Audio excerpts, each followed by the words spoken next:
Hi hello ನಮಸ್ಕಾರ ವೀಕ್ಷಕರೇ. ಬದುಕು ಒಂದು ಜಟಕಾ ಬಂಡಿ ಚಾನಲ್ಗೆ ಸ್ವಾಗತ ಸುಸ್ವಾಗತ. ಇಷ್ಟು ದಿನ ನಾನು ವಿಡಿಯೋನ ಮಾಡೋಕ್ಕಾಗಿರಲಿಲ್ಲ. ನನ್ನ ಫೋನ್ ಸ್ವಲ್ಪ ಪ್ರಾಬ್ಲಮ್ ಆಗಿತ್ತು. ಸೊ ಅದಕ್ಕೋಸ್ಕರ ಯಾವುದೇ ರೀತಿಯಾದಂಥ ವಿಡಿಯೋಗಳನ್ನು ಅಪ್ಲೋಡ್ ಮಾಡೋಕ್ಕಾಗಿರಲಿಲ್ಲ. ದಯವಿಟ್ಟು ಕ್ಷಮಿಸಿ. ಇನ್ನು ಮುಂದೆ ಆ ರೀತಿ ಆಗೋದಿಲ್ಲ. ಫೋನ್ ರೆಡಿಯಾಗಿದೆ, ನಾನು ವಿಡಿಯೋ ಮಾಡಿ ಹಾಕ್ತಾಯಿರ್ತೀನಿ. ದಯವಿಟ್ಟು ನಿಮ್ಮ ಸಪೋರ್ಟು ಇದೇ ರೀತಿ ಮುಂದುವರಿಲಿ ಅಂತೇಳಿ ಕೇಳಲಿಕ್ಕೆ ಇಷ್ಟಪಡ್ತೀನಿ. ಯಾರೆಲ್ಲ ನನ್ನ ವಿಡಿಯೋದನ್ನು ನೋಡಿದ್ದೀರಾ ದಯವಿಟ್ಟು ಸಬ್ಸ್ಕ್ರೈಬ್ ಮಾಡ್ಕೊಳ್ಳಿ. ಒಂದು ಶೇರ್, ಲೈಕ್, ಕಮೆಂಟ್ ಮಾಡೋದನ್ನು ಮರಿಬೇಡಿ. ಇದೇ ರೀತಿಯಾದಂಥ ನಾನು ಲೈವ್ ಥಾಟ್ಸ್ ವಿಡಿಯೋಗಳನ್ನು ಮಾಡಿ ಅಪ್ಲೋಡ್ ಮಾಡ್ತಾಯಿರ್ತೀನಿ. ಇಷ್ಟ ಆದವರು ದಯವಿಟ್ಟು ಸಬ್ಸ್ಕ್ರೈಬ್ ಮಾಡಿಕೊಂಡು ನೋಡಿ ಚಾನಲ್ನ. ಬನ್ನಿ, ಮೊದಲನೇದಾಗಿ ಗುಡ್ ಮಾರ್ನಿಂಗ್ ಹೇಳ್ತಾ, ಶುಭೋದಯ ಹೇಳ್ತಾ, ಹಿಂದಕ್ಕೆ ನೋಡಿದರೆ ಅನುಭವ ಸಿಗುತ್ತೆ, ಮುಂದಕ್ಕೆ ನೋಡಿದರೆ ಭವಿಷ್ಯ ಸಿಗುತ್ತೆ, ಸುತ್ತಲೂ ನೋಡಿದರೆ ಸತ್ಯ ಅರಿವಾಗುತ್ತದೆ. ನಮ್ಮೊಳಗೆ ನಾವು ನೋಡಿದಾಗ ಆತ್ಮವಿಶ್ವಾಸ ಹೆಚ್ಚಾಗುತ್ತದೆ. ಹೆಜ್ಜೆಗಳು ದಾರಿ ತೋರಿಸಿದರೆ ಕಷ್ಟಗಳು ಗುರಿ ಮುಟ್ಟಿಸುತ್ತವೆ. ಚೆನ್ನಾಗಿದೆ ಅಲ್ವಾ? ಹಿಂದಕ್ಕೆ ನೋಡಿದಾಗ ನಮಗೇನಾಗುತ್ತಾ, ನಾವೇನು ಕಳೆದಂಥ ದಿನಗಳ ಒಂದು ಅನುಭವ ನಮಗೆ ಸಿಗುತ್ತೆ. ಅದನ್ನು ನಾವು ಬೇರೆದವ್ರ ಹತ್ರ ಆ ಅನುಭವಗಳನ್ನು ಹೇಳ್ಕೋಬೋದು. ಮುಂದಕ್ಕೆ ನೋಡಿದರೆ ನಮಗೇನು ಕಾಣುತ್ತಪ್ಪ ಅಂತೇಳಿದ್ರೆ, ನಮ್ಮ ಭವಿಷ್ಯ, ನಾವು ಮುಂದೆ ಏನೆಲ್ಲ ಮಾಡಬೇಕು, ಏನೆಲ್ಲ ಅಂದ್ಕೊಂಡಿದ್ದೀವಿ ಅನ್ನೋ ರೀತಿಯೊಂದು ಭವಿಷ್ಯ ನಮಗೆ ಕಾಣುತ್ತೆ. ಸುತ್ತಲೂ ನೋಡಿದರೆ ಸತ್ಯ ಅರಿವಾಗುತ್ತದೆ. ಸಿಂಪಲ್ಲಾಗಿ ನಾವು ಸುತ್ತ ನೋಡಿದಾಗ ಮಾತ್ರ ಜಗತ್ತು ಯಾವ ರೀತಿ ಇದೆ, ಯಾವುದು ಸತ್ಯ, ಯಾವುದು ಸುಳ್ಳು ಅನ್ನೋದು ನಮಗೆ ಅರಿವಿಗೆ ಬರುತ್ತೆ. ನಮ್ಮೊಳಗೆ ನಾವು ನೋಡಿದಾಗ ಆತ್ಮವಿಶ್ವಾಸ ಹೆಚ್ಚಾಗುತ್ತದೆ. ಹೌದು, ಮೊದಲು ನಮ್ಮನ್ನು ನಾವೇನು ಮಾಡ್ಕೋಬೇಕು, ಪ್ರಶ್ನೆ ಮಾಡ್ಕೋಬೇಕು. ಅಂದಾಗ ಮಾತ್ರ ನಮ್ಮ ಆತ್ಮವಿಶ್ವಾಸ ಏನಾಗುತ್ತೆ, ಹೆಚ್ಚಾಗುತ್ತೆ.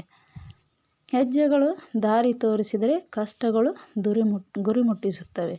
ನೋಡಿರಿ, ಮನುಷ್ಯನಿಗೆ ಕಷ್ಟ ಇದ್ದಾಗ ಮಾತ್ರ ಗುರಿ ಮುಟ್ಟಲಿಕ್ಕೆ ಸಾಧ್ಯ. ಇನ್ನು ನೆಕ್ಸ್ಟ್, ದುಃಖದಲ್ಲಿ ಇದ್ದಾಗ ಕರೆಯದೇ ಹೋಗಬೇಕು, ಸಂತೋಷಕ್ಕೆ ಕರೆದರೆ ಮಾತ್ರ ಹೋಗಬೇಕು, ಕಷ್ಟಕ್ಕೆ ಕೇಳದೆ ಕೊಡಬೇಕು, ಇಷ್ಟಕ್ಕೆ ಕೇಳಿದರಷ್ಟೇ ನೀಡಬೇಕು, ಇದೆ ಎಂದು ತೋರಿಸಿಕೊಳ್ಳಬಾರದು, ಇಲ್ಲವೆಂದು ಸಾರಲೂಬಾರದು, ಸತ್ತರೂ ಬದುಕಿದಂತಿರಬೇಕು.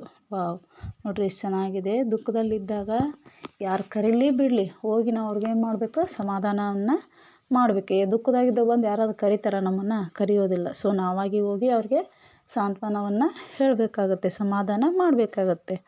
ಇನ್ನು ಸಂತೋಷಕ್ಕೆ ಯಾರು ಕರೆಯೋಂಗಿಲ್ಲ ರೀ, ಸಂತೋಷ ಐತೆ ಅಂತೇಳಿ. ಅವ್ರು ಅಕಸ್ಮಾತಕ್ಕೆ ಅವ್ರು ಸಂತೋಷ ಪಡತ್ತಾರಪ್ಪ ಅಂಥೇಳಿ ನಾವು ಹೋಗಿ ಜಾಯ್ನ್ ಆಗೋದಲ್ಲ. ಅವ್ರು ಕರೆದಾಗ ಮಾತ್ರ ಆ ಸಂತೋಷದಲ್ಲಿ ನಾವೇನು ಮಾಡಬೇಕು, ಪಾಲ್ಗೊಳ್ಬೇಕು.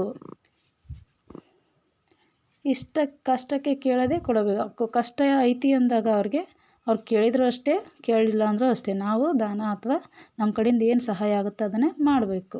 ಇಷ್ಟಕ್ಕೆ ಕೇಳಿದ್ರಷ್ಟೇ ನೀಡಬೇಕು. ಅವರಾಗಿ ಕೇಳಿದ್ರಪ್ಪ ಅಂತೇಳಿದ್ರೆ ನಮ್ಮ ಹತ್ರ ಏನಿದೆ ಅದನ್ನು ಕೊಡಬೇಕು. ಇದೆ ಅಂಥೇಳಿ, ನಮ್ಮ ಕಡೆ ಇದೆ ಅಂಥೇಳಿ, ಐತೆ ನಮ್ಮ ಕಡೆ ಅಂಥೇಳಿ ನಾವು ತೋರಿಸ್ಕೊಳ್ಳೋಕ್ಕೋಸ್ಕರ ಯಾವುದನ್ನು ನಾವು ಮಾಡಬಾರ್ದು. ಇಲ್ಲ ಅಂಥೇಳಿ ಯಾವತ್ತೂ ಸಾರಲೂಬಾರ್ದು. ನಮ್ಮ ಕಡೆ ಇಲ್ಲ ಅಂಥೇಳಿ ಪ್ರತಿಯೊಬ್ಬರ ಹತ್ರ ನಾವು ಹೇಳ್ಕೊಂಬರೋದು ಅಲ್ಲ, ಅದು ಸರಿ ಅನಿಸೋದಿಲ್ಲ. ಅದಕ್ಕೋಸ್ಕರ ನಾವೇನು ಮಾಡ್ಬೇಕಪ್ಪ ಅಂತೇಳಿದ್ರೆ, ದುಃಖದಾಗಿದ್ದಾಗ ಸಮಾಧಾನ ಮಾಡಬೇಕು, ಸಂತೋಷಕ್ಕೆ ಕರೆದಾಗ ಹೋಗಬೇಕು, ಕಷ್ಟಕ್ಕೆ ನಾವು ಅವ್ರಿಗೆ ಸಹಾಯ ಮಾಡಬೇಕು. ಅವ್ರಿಗೆ ಇಷ್ಟ ಇದ್ದರೆ ಮಾತ್ರ ಅವ್ರಿಗೆ ಸಹಾಯ ಮಾಡಬೇಕು. ನಮ್ಮ ಹತ್ರ ಇಲ್ಲ ಅಂಥೇಳಿ ಹೇಳ್ಕೊಬಾರ್ದು, ಇದೆ ಅಂಥೇಳಿ ತೋರಿಸ್ಕೋಬಾರ್ದು. ಒಟ್ಟಿನಲ್ಲಿ ಮನುಷ್ಯ ಹೆಂಗಿರ್ಬೇಕಪ್ಪ ಅಂತೇಳಿದ್ರೆ, ಸತ್ತರೂ ಬದುಕಿದಂತಿರಬೇಕು. ಇದರ ಅರ್ಥ ಇಷ್ಟೇ. ಇದೆ ಅಂಥೇಳಿ ಹಿಗ್ಗಬಾರ್ದು, ಇಲ್ಲ ಅಂಥೇಳಿ ಕುಗ್ಗಬಾರ್ದು. ನೆಕ್ಸ್ಟ್, ಕಷ್ಟ ನಗುಮೊಗದಿ ಕೇಳಿದೆ ರಾಧೆ. ನೋಡ್ರಿ, ಕೃಷ್ಣ ಹೇಳ್ತಾನೆ, ಕೃಷ್ಣ ನಗುಮೊಗದಿ ಕೇಳಿದೆ ರಾಧೆ ಅಂದರೆ ರಾಧೆಯನ್ನು ಕೇಳ್ತಾನಂತೆ. ಕೃಷ್ಣ ಏನಂತ ಕೇಳ್ತಾನೆ, ರಾಧೆ ನಾನಿಲ್ಲದ ಒಂದು ಸ್ಥಳವ ಹೇಳು. ನುಡಿದಳು ರಾಧೆ ನಗುತ್ತಾ, ನನ್ನ ಹಣೆಯ ಬರಹದಲ್ಲಿ ಮಾಧವ. ನೋಡ್ರಿ, ನಾವೇಕೆ ವರಿಸಲಿಲ್ಲ ಕೃಷ್ಣ. ಆಗ ಕೃಷ್ಣ ಹೇಳ್ತಾನೆ ನಗ್ತಾ, ವಿವಾಹವಾಗಲು 2 ಜೀವಗಳು ಬೇಕು, ಆದರೆ ನಾವಿಬ್ಬರು ಒಂದೇ ಅಲ್ಲವೇ ರಾಧೆ. ನೋಡ್ರಿ ಎಷ್ಟು ಚೆನ್ನಾಗಿ ಹೇಳ್ತಾನೆ ಇದನ್ನು ಅಂದ್ರೆ, ರಾಧೆ ಕೇಳ್ತಾಳೆ, ಕೃಷ್ಣ ಕೇಳ್ತಾನೆ, ರಾಧೆ ನಾನಿಲ್ಲದ ಒಂದು ಸ್ಥಳ ಹೇಳು ಅಂತ ಕೇಳ್ತಾನೆ.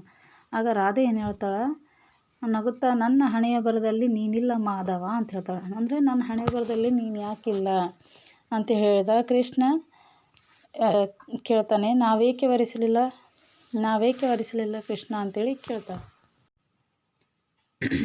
ಒಮ್ಮೆ ನಾರದರು ಶ್ರೀಕೃಷ್ಣ ಕೇಳಿದರಂತೆ, ಈ ಪ್ರಪಂಚದಲ್ಲಿ ಎಲ್ಲರೂ ದುಃಖಿಗಳಾದರೆ ಆಗಿದ್ದಾರೆ ಯಾಕೆ?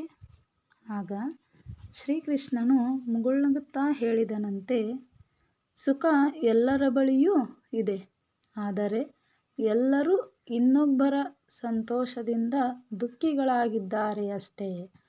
ನೋಡ್ರಿ, ನಾರದ ಮುನಿಗಳು ಕೇಳಿದಾಗ ಕೃಷ್ಣನನ್ನು ಏನಂತ ಹೇಳಿದ ಕೃಷ್ಣ, ಯಾಕೆ ಜಗತ್ತಿನಲ್ಲಿ ಎಲ್ಲರೂ ದುಃಖಿಗಳಾಗಿದ್ದಾರ ಅಂತ ಕೇಳಿದಾಗ, ಎಲ್ಲರಲ್ಲಿ ಸಂತೋಷ ಅನ್ನೋದು ಇದೆ, ಆದರೆ ಏನು ಮಾಡ್ತಿದ್ದಾರಪ್ಪ ಅಂತೇಳಿದರೆ, ಇಲ್ಲಿರ್ತಕ್ಕಂಥ ಜನರು ಬೇರೆಯೊಬ್ಬರ ಸಂತೋಷದ ಹತ್ರ ತಾವು ನೋಡ್ತಾ ಇದ್ದಾರೆ ಹೊರತಾಗಿ ತಮ್ಮ ಸಂತೋಷವನ್ನು ತಾವು ಹುಡ್ಕೊಳ್ತಾ ಇಲ್ಲ.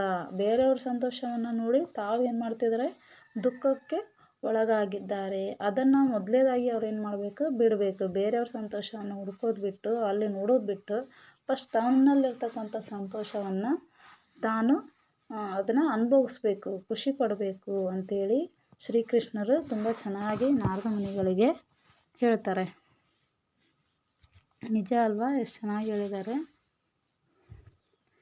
ಇದೇ ರೀತಿ ನಾವೇನು ಮಾಡಬೇಕಪ್ಪ ಅಂತ ಹೇಳಿದ್ರೆ, ಯಾವಾಗಲೂ ಯಾವುದೇ ಸಂದರ್ಭದಲ್ಲೂ ಫಸ್ಟ್ ನಾವು ನಮ್ಮ ದುಃಖ ಇರಲಿ ಸಂತೋಷ ಇರಲಿ, ಫಸ್ಟ್ ನಮ್ಮದು ಏನಿದೆಯೋ ಅದನ್ನು ನಾವು ನೋಡ್ಕೋಬೇಕಾಗತ್ತೆ. ಓಕೆ ಫ್ರೆಂಡ್ಸ್, ಇದೇ ರೀತಿ ವಿಡಿಯೋಗಳನ್ನು ನಾನು ಮಾಡ್ತಾ ಇರ್ತೀನಿ. ದಯವಿಟ್ಟು ಸಪೋರ್ಟ್ ಮಾಡಿ. ನಿಮ್ಮ ಸಪೋರ್ಟ್ ಇದೇ ರೀತಿ ಇರಲಿ ಅಂತೇಳಿ ನಾನು ಇಷ್ಟಪಡ್ತೀನಿ. ಇದರಲ್ಲಿ ಏನಾದರೂ ಮಿಸ್ಟೇಕ್ ಇದ್ದರೆ, ಕೆಲವೊಂದು ಮಿಸ್ಟೇಕ್ ಆಗಿದೆ, ಅದನ್ನು ಒಪ್ಕೋತೀನಿ.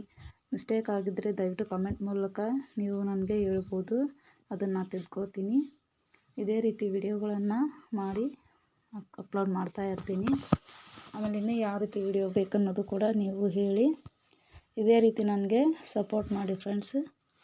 ಶೇರ್ ಮಾಡಿ, ಲೈಕ್ ಮಾಡಿ, ಕಮೆಂಟ್ ಮಾಡಿ ಮತ್ತು ಸಬ್ಸ್ಕ್ರೈಬ್ ಮಾಡ್ಕೊಳ್ಳೋದನ್ನು ಮರಿಬೇಡಿ. ದಯವಿಟ್ಟು ವಿಡಿಯೋನ ಸ್ಕಿಪ್ ಮಾಡದೆ ಸಂಪೂರ್ಣವಾಗಿ ನೋಡಿ. ಇವತ್ತಿನ ಒಂದು ಈ ಲೈಫ್ ಥಾಟ್ಸ್ಗೆ ಬಾಯ್ ಹೇಳ್ತಾ, ಮುಂದೆ ಒಂದು ಬರ್ತಕ್ಕಂಥ ಲೈಫ್ ಥಾಟ್ಸ್ಗಳನ್ನು ನಾನು ನಾಳೆ ವಿಡಿಯೋದಲ್ಲಿ ಹೇಳ್ತೀನಿ.